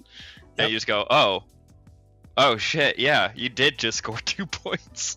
Yeah, they're limited to 5 now, so frequently checking in with your opponent is a good where all of their scheme markers in play is just a good habit to get into in general, but also especially for this scheme. Yeah, this is one of the reasons why, it's just like Breakthrough, I drop scheme markers in my deployment zone just because it can come up for a later turn that makes like a turn 3, turn 4 so much nicer. Where I can just like pivot into Runic Binding because I don't have to take the additional AP. Maybe I messed up Detonate and then I just have Runic Binding already set up, Yeah, and when your opponent needs every advantage, they'll place these behind that one building. Every advantage. They're half the board, so like, do make sure to check in, because you can't always see the tiny little scheme markers. Every advantage. Then maybe we'll do a video about that game one at some point. Get in the comments. Maybe that'll be a Patreon only thing.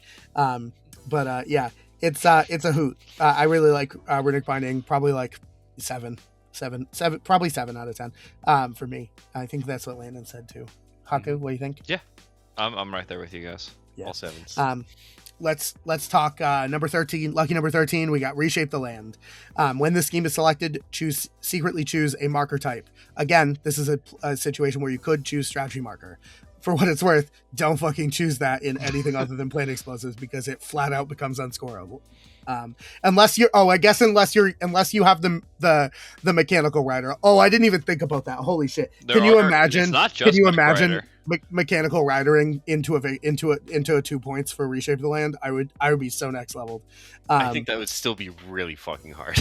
Yeah, it's still not possible in Boundary Dispute. Oh yeah, that's a good point. Friendly, yeah, so it doesn't work. Yeah, literally it doesn't. Okay, don't choose it in anything. So don't do this. Don't do this. So you may reveal this scheme at the end of any turn. If there are 4 friendly markers of the chosen type completely, as in not touching the center line at all on the enemy table half, gain 1 victory point. Then, if the chosen marker type was scheme, remove all of them. To get the additional VP, if there are 5 markers on the chosen half of the chosen type on the enemy table half, gain the additional VP at the end of the turn when you reveal it. So right away, we see a couple of things, like scheme markers go away.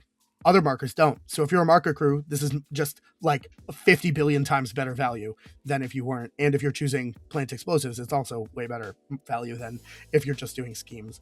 Oh, and also it goes into search the area, breakthrough, and public demonstration. But Landon, what do you think about Reshape? So this one's kind of has a lot of conditionals weighted on it, and I don't really like it, on a sort of design and a conceptual level. But I would say if you're playing Mayfang, 10 out of 10. If you're playing not Mayfang, probably more like a 3 or a 4, maybe even a 2, honestly. I might give it as far... I might give it a 1 even. I don't like the schemes it leads into very much. Arguably Breakthrough is the best of all the ones that it leads into. But, like, Public Demo, you need to have the exact right crew for. Search the area, tons of AP. This one, if you're scoring it with scheme markers, tons of AP. Mhm. Like, you need to have, I think, markers to even really consider this. Yeah. And there are lots of people that I've disagree. talked to. There are lots of people that I talked to. Apparently, Haku's one of them. That are like, nah, I just do it with interacts in ski markers. But Hell yeah. dude, holy shit! All right, Haku, tell us how, why, when. Wouldn't Well, you rather what- be doing 5 better things than this? How much soul stones do you think necropunks cost? 4. And so when they're well, fun fact, I was going to continue onward. You're wrong, it's 3. But even if they were 4, I think I'd still be saying the same thing, which is if you're on your opponent's table half with your models, you're playing a killy crew, you're going to have, and because most crews that are good, or even that are just killy, have these low-cost minions that are like 3-4 cost minions that end up not needing to do anything anymore because they dropped their bomb, they did blah blah blah blah blah. And so it's really easy for them to just like spend their 2 AP to just drop a couple of scheme markers because they know your opponent can't take the time to go deal with them. It's the same argument for a lot of these, and so it actually is like shockingly nice for killy crews to just be able to, with the little shitters, just who don't need to go near an enemy model, the ones that are running away from your enemy models, to just be like, okay, interact, go with the next necropunk, interact, and then that's it. I got a point, and then the next necropunk can interact, or I just wait to see if they pick up any of them and go with a different little shitter, interact. Obviously, there's a lot of crews that like easily do it. Damien is another clear example. Anyone who has like range drop like 2 scheme markers is hilariously cracked. Yeah. But Turns out the scheme marker one, like it really comes down to like knowing that, yeah, 5 AP sounds like a lot, especially because it's 5 AP that's all going to go away at the end of the round when you score it.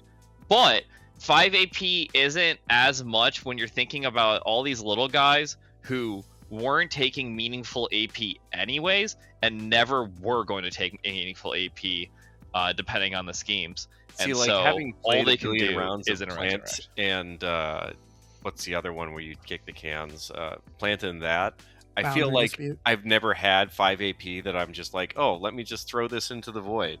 To just do that. Because your models warp around the map and can be everywhere, anywhere, all at once, and so that means they're relevant all the time. My models ran forward to drop a bomb and now just sits there looking like a fucking idiot. Okay, yeah, you're saying that I have the Mayfang problem of my Metal Gammon still can do relevant things in the game Yes. after it's done. Yeah, You're look, saying look. you don't have that problem. And Yeah, that like you have I models that ran are forward dead. to go stand on a piece of terrain on their table half for 1 point, and now that I scored that, they ignored that model for the next 2 turns, and it's still just sitting there doing nothing. Yeah, And so it's God- just been God damn it, dropping scheme Landon. markers. This is why, like, No. a lot of these, what I'm talking about, it's like, I feel like a lot of these decent crews, especially killy crews, you're hiring all these low-cost models because they're so good HP to soulstone costs and AP-wise, right? And there are so many models that care, so many strats that care about just having a lot of models, so that you have this massive amount of HP count total, right, that your opponent has to deal with. So if they're not like super dedicated to killy, they're never killing them all. And so you're sending them out on these long flanks, expecting like 2 of them to die, but you have 5 of them, right? And so you still have 3 models with 6 AP that on turn 3 just aren't doing anything. Just to be clear, you're spending 15 soul stones every game on crappy models that don't do anything. No, they do things. That was the math from your bit. No, just they then. do things turn 1 and 2. I'm saying they end up in a spot where they then become useless Okay. if you take other schemes. In Neverborn, we have access to 8 3-stone models, and I've never hired more than one of them. Oh, that's interesting. Every game I've hired 3 Necropunks. And I feel like there's a lot of crews like that. That's not true. You can't do that in Rider. I didn't play Rider the whole tournament.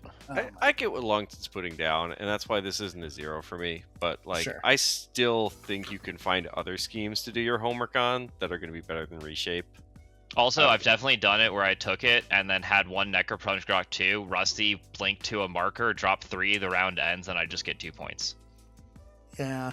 I will say, it is just now that, because I've never played one of the 4 crews that have False Claim models, I just realized that False Claim now does not remove a marker anymore. I was going to say... Yeah, no, I got gotcha'd by that this Oh, last no, you play... Yeah, False Claim models are insane, which is why Damien is so disgusting, because you just keep both scheme markers, and it's like, why? I don't know about Damien is so disgusting, but yeah, he does have Ledger. It's Ledger, Shoujo, False Witness, and Union Journeyman for those who are following along from home. Yeah, I think interesting. I don't know that I agree. I think I'm still gonna put I'm gonna put it at 4 out of 10, only because there are some crews that are really, really good at it, and there are some crews that are not, and I think most crews probably don't want to be doing this. Any crew that has its master turn 4, it's also really good because it's super easy to have had a couple scheme markers on the board already. Last activation control, if you have it, go with your master drop 3. Yeah. That's even though that is possible, master activation. But I usually want to be on turn 4. You're not killing with it. You're not, depending on what you're doing with it. There's a lot of scenarios where you're done fighting and you're just maxing out your score. I'm usually killing my opponent's models that haven't activated so that they can't score points. But yeah, okay. A lot of the time I'm like, oh, going into turn 4, I'm up 2 points. If I guarantee my 2-point scheme, I can't lose the game. It's a lot of these. This is one of them that becomes, in my opinion, just a slam dunk in those scenarios. It's just like a guarantee the win scheme for me. On turn 4, I endeavor to be in the position of not needing to scheme anymore because I already have 6. But teach their own. We can't all be Euripides. Yeah, I know. And I've just bullied the fuck out of our opponent starting. And I'm gonna every advantage, Landon. Okay. Advantage. Just because we're already at an hour and a half, let's jump into scheme 14. Scheme 14 is public demonstration. When the scheme is selected, secretly choose a unique enemy model, which is tricky. It's the only one that requires you to ahead of time, except for assassination, of course. Choose a unique enemy model. You may reveal the scheme at the end of any turn, and when this scheme is selected, if there are 2 or more friendly minions within 2 inches of the chosen model, gain 1 VP. And when the scheme is revealed, you can remove a friendly scheme marker from within 1 inch of the chosen model to gain an additional VP. It leads into Harness the Leyline's Assassinate and Detonate Charges. What do you think, Landon? I mean, if it didn't lead into Assassinate and Detonate Charges, I'd give it a 0. Okay, sure. So I guess it gets a 3 because it leads into those schemes.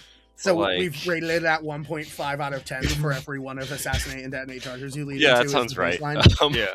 Okay. Because, holy shit, you have to have a specific... If it didn't have you name a specific unique enemy model, I think this scheme would be playable. I don't think the scheme is playable as is. You have to, A, have 2 or more friendly minions in your crew. Harder for some crews than not. B, have them both survive until the end of the turn after you put them there. And then C, also tell your opponent, by the way, I took public demonstration by then also putting a scheme marker down there, right? It requires a lot of work. There's a lot of conditionals. And if they just move that unique model away, then it doesn't work. Or if they kill one of the 2 minions, then it doesn't work. And you get no points as well. You get no points. But Literally it also goes into Assassinate, Detonate. So you'll score points next turn. When you discard it for not scoring points, you'll be able to pick a possible scheme. Haku, what do you think? Are you of a similar disposition on public demo? Yeah, no, it's so bad. It's such a terrible scheme that the only reason it's kind of playable is because I take it turn 1, assume I'm getting 0 points off of it, knowing that I have the Assassinate, Detonate, Runic take the high ground line to get the other 6 points. Yeah, I think I'm with you here. So Landon's at a 3 out of 10. Where are you going? I'll say 1.5 because it's not objectively the worst because it allows me to do my I don't want to say guaranteed 6 points, but play 6 points kind of easily. Yeah. But realistically, it's a 0-point scheme. I am legitimately taking it so I can go into Assassinate, Detonate, and then something else. There are a few crews that are really poised to do it well. And I mean that literally. There are a few, like 3 to 4, maybe. It's really not popular. Like, there's a lot of unique models now, and a lot of models even lost their multiples and became unique models.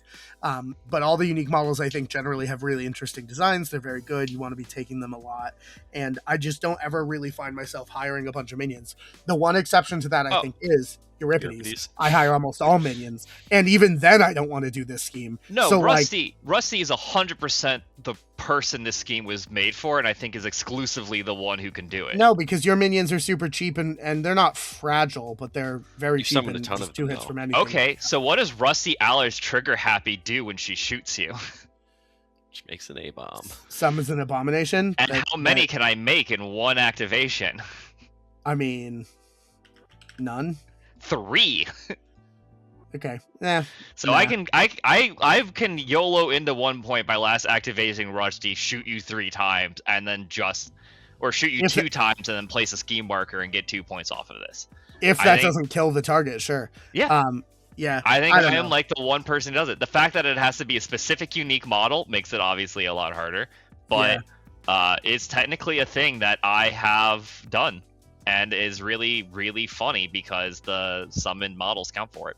So I think it's exclusively a summoner scheme. No. I think the crew that is all very durable, very fast models that in some cases want to be right up in your grill is pretty good at it, and I just never want to take it mainlining Euripides. So I'm gonna put it at a 1 out of 10. I agree with the summoner case. I still give it a 3. I still give it a 1.5. I'm playing the master who can literally do it in one activation. I have to win my guns and shoot you successfully 2 times, but that's consistent. And have the trigger. Guy. That specific guy. I have to specifically find that guy, shoot him twice. The trigger is a soul stone. It's always guaranteed. Well, I mean, sure, it costs you soul stones. So soul stones are not a thing in that crew. Yeah, depends on how specifically poised your master is to do it, but we all agree it's still pretty bad. Yeah. So let's talk about the final scheme, Leave Your Mark. So Leave Your Mark is a reveal at the end of turn scheme. It says with scoring when revealed. If there are more friendly scheme markers within 1 inch of the center point than enemy scheme markers within 1 inch of the center point, gain 1 VP. Then remove all friendly scheme markers within 1 inch of the center point, whether you scored it or not. Well, I guess if you don't reveal it, it doesn't do that, but effectively. When this scheme is revealed, if there are at least 2 or more scheme markers within 1 of the center point than enemy scheme markers within 1 of the center point, gain 1 additional VP. So theoretically, and it does take the high ground, make it look like an accident, and reshape the land. So theoretically, Leave Your Mark says interact twice, get 2 points.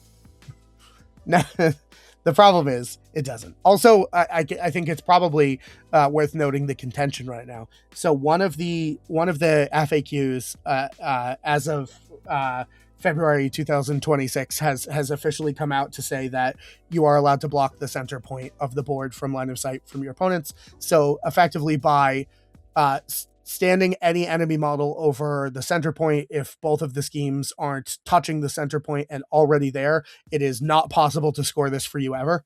And that's pretty bad. I don't know necessarily that I disagree with that as a concept. They have a pretty sound reasoning for it, but at the same time, this scheme would be a lot more viable if that weren't the case. Although I don't know that really changes my mind. But here, that's the world we live in right now, February 6th, 2026. Landon, what do you think? Leave your mark? Are you leaving your mark? Okay. Yeah, I think this is a very, very difficult scheme to score unless you already have the model that is covering the center point of the board. If you have the model that is covering the center point of the board, I think you can take the scheme. If you don't, you can't. You just straight up can't. And so, I'll give it I'll give it a 6. I'll give it a 6. Like, if you have the positioning for it, this is not a hard scheme to score because your opponent literally can't deny it by putting the scheme markers down.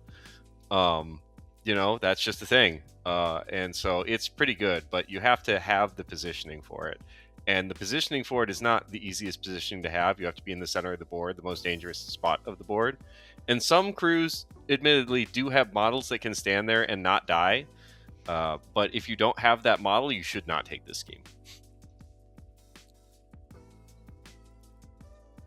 I'm going to say I only played this with the ruling that it doesn't matter if you cover the center point, and I'm going to pretend that is the legitimate ruling, because I don't really like it, and I know some TOs are choosing to just ignore that fact. That being said, when we ignore the fact and we play it, ignoring it, it's a very interesting scheme. Some models are really good at just like picking up scheme markers. Some can just AoE pick up scheme markers, and so you have to be really careful about playing against crews like that. So I think it's very, very crew dependent in that regard. And so that's something that you really have to watch out for. But it is kind of interesting because you can do the whole compete for dropping scheme markers in the center point, which is a fun little back and forth you can play with your opponent, to try to deny it by, if you're not able to pick up enemy scheme markers, you can just drop your own, and that's like your way of denying it, right? So I enjoy the scheme. I think it's scoreable. My crew does it really well because Marlena can just go pick them all up, and that's good. And so, the Syzygy sisters also make this a hell of a scheme. Yeah, Neverborn have great answers for it. A lot of people have a lot of good answers for it. So it's dangerous, and you really have to know your opponent, which is why it's like a good knowledge check scheme. And so it really is like, how good are you at reading what your opponent does and what you're going to end up doing, and pick your own risk reward cost for it. Most of the time, it's probably like a 5-4, actually.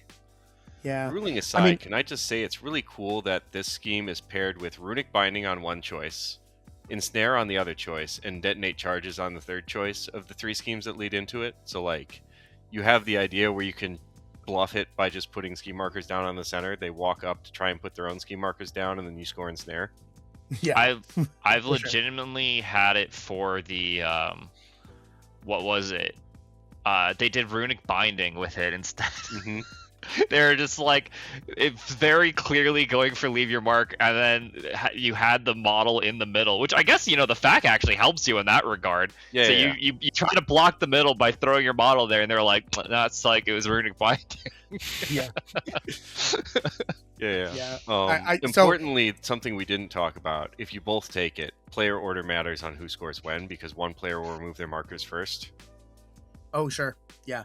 So whoever was the player who took the first, who had initiative at the start of the turn, whoever went first, will be the person who is going to choose who has to. That's grave robbing to do Runic and leave. That would be a hilarious scheme pivot.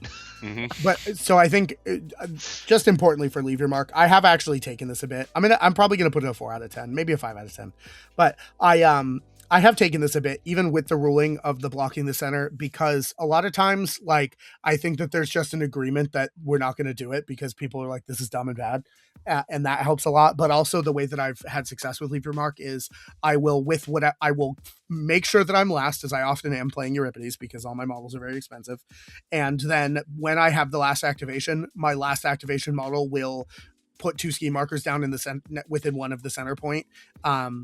And I have a lot of crew movement, so I can get them off it if I need to, but I basically don't do anything even remotely like broadcasting or announcing that I have this, and then I do it on the last activation after it's too late for them to do anything. And that's the only place that I've ever had success with Leave Your Mark.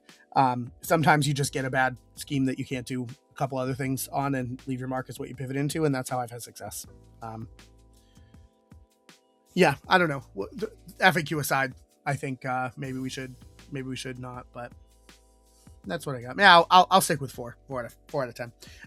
So that concludes all 15 of the schemes. We talked at length about everything. There's a lot of tips and tricks in this. I'll timestamp everything. But is there, in summation? I mean, I think the new FAQ aside, I think all the schemes in the Gaining Ground Zero of Malifaux 4th Edition are pretty great. I like them a lot. I love this progressive scoring. It makes it a lot of fun, and it really adds a new layer of skill expression to the game, because not only knowing what your opponent has and trying to work out what they have and denying it, but also like pre-planning is a thing, knowing what goes into what to make good decisions for the length of the game. There are just a lot of really interesting facets that, if you put enough polish on them, will serve you well. And I like that a lot, which is why I like Malifaux. Landon, what are any final thoughts on schemes in GG0? I do miss the sort of set scheme pool from 3rd edition in that it really shaped crew building a lot, but I do really enjoy the dynamic schemes and what it does for moment-to-moment gameplay. So overall, it's a really cool and interesting way to pivot to a new edition that makes it feel very fresh. Huh. Haku, what do you think? I absolutely love it. I think the design space options are in great option. I think it's amazing. I think the design space is amazing. Your ability to have schemes that are like kind of good, and then honestly having like schemes that are actually just bad schemes but are situationally bad, so you can see it come up. Like, I think grave robbing is kind of one of those. I think grave robbing is objectively terrible turn 1, right? And potentially amazing turn 3 or 4. And so to have options like that to dynamically change the game, I think is amazing. I think right now the only exception to this, I truly think, is Detonate Charges, for being kind of like a game warping scheme and how good it is. And I have great faith that they're going to reshape the schemes a little bit further down whenever we change GGs. Yeah, I mean, this is literally the first draft of this concept, right? Yeah. So seeing what they're going to do with it in GG1 and 2 and 3 and 4, wow. Yeah, I'm really excited. I'm excited right now. I think it's in a really good spot. Even if I think Detonate is like the clear above standout, I still think it's fine. It's only one scheme, and you're going to have 4 in a game. And so while it kind of warps path a little bit, sometimes you're forcibly chosen away from it just because of how well things end up, and so you're not even guaranteed to see it. There are situations where you're just going to get surprised by what you think is a bad scheme, and then your opponent took and just peekabooed with it, and because you either weren't thinking about it or because it just situationally was good for them right then. Yeah, and that's probably my favorite thing about 4th edition. Throughout all of Malifaux's history, we've always talked about bluffing schemes and told you absolutely under no circumstances to do it. And I think you really just actually can do it in 4th ed. Mm-hmm. Yeah, I fully ignored that advice the whole time and bluffed the hell out of 3rd edition, and it served me well enough. So it is what it is, that's a great point. I really do think there are so many good schemes you can bluff in this game, especially dropping early game schemes in your deployment zone for always threatening to be able to pick up like breakthrough later or harness the ley lines later. Is like one of the small things you can do that is just really, your opponent will like look at you, be like, what are you doing? And then they're always paranoid about it too, potentially, or they just forgot about it, and then it's free points for you. Yeah man, schemes GG0, that's a wrap. Landon, where can the folks find you, and / what have you been up to in the break? I've been working on a game with Danger Planet Studios called Cosmic Quake. You should check it out. We got a website. It's live. There's rules for our beta branch of it out there on the website right now. And if you've got a 3D printer, you're in luck. You can print all of the models for free. Go check it out. They're really cool. Wow. What are you up to next? Are people going to see you at Adepticon this year? I'll be at Adepticon for sure. I will have Cosmic Quake with me if you want to come check out the game in person. Otherwise, I'll also be playing Malifaux, so we can hang there. What about you, Haku? What have you been up to in the break aside from being in Japan a lot? And also, are you coming to Adepticon? I was being in Japan a lot. That was what I was up to. It's true. I don't know if I'll be at Adepticon. Tentatively, I am a lot more excited for it now. I had an issue where I just didn't really wasn't able to find a crew that really clicked with me. And I've now found it, and I've been having a lot of fun in 4th edition. So I really want to go just to go hang out and play more Malifaux with folks. Yeah, so buddy. I'm a lot more likely to do it. I did take a lot of time off work though to travel, and so that will just be the hard question if I can afford to take the time off. Good thing Adepticon's only an hour away by car. Just saying. Hour and a half. And yes, I am legitimately rounding. thinking of just going there in the morning and coming back home at night. Yeah. Okay. Well, that's not what I was suggesting, but I'm just saying you can show up for just Saturday, Sunday. Hey, if you're in the area and are going to be around Milwaukee at the end of March, you should come. ITO Adepticon. It's going to be a great time. We have a really competitive 5-round event that's going to happen on Saturday, Sunday, and also the craziest event I've ever heard of, which is coming out on the Friday, which is going to be 40 soulstones. You can hire any models you want. There's no restriction. Pick one master and then hire everything. Every model has every keyword. Go. It's going to be wild. It's kind of already solved, and I'll tell you what it is if you join the Patreon. Haha, we got it. No, I'll just get in the comments. I'll talk about it. But it's good to be back doing videos again. I'm really excited about that. I have been struggling in the past couple months without doing Malifaux content, but I have been playing a shit ton of Malifaux. I've been all over the country playing Malifaux. It's been nuts. I'm going to continue to play Malifaux. I really like Malifaux, and Malifaux. Brandon out. Mic drop. Oh, say goodbye to the internet. Bye. Bye the internet. Malifaux. Hey everyone, thanks for stopping by the planet. You can check out the video description below for all of our important info and links. You can see a link to the Discord if you want to come be nerds on the internet with us. We have channels for like all the games that we're playing and all of our community members are excited about. You can also check out all of our affiliate links for like our Redbubble merch store, our Pro Acryl discount code because they make the best hobby supplies on our planet and yours. And of course, our weird affiliate link if you're buying Malifaux stuff straight from Jonathan Q. Weird himself.